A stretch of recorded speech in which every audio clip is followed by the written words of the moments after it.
Εύκολη κατανόηση.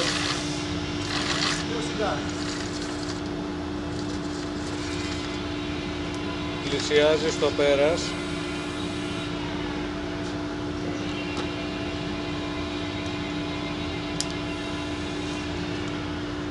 Τσακ, τελείωσε. Κάνουμε πίσω, το απελευθερώνουμε, έτοιμο. Δείτε το. Τι τραβάς και το δίπλωμα,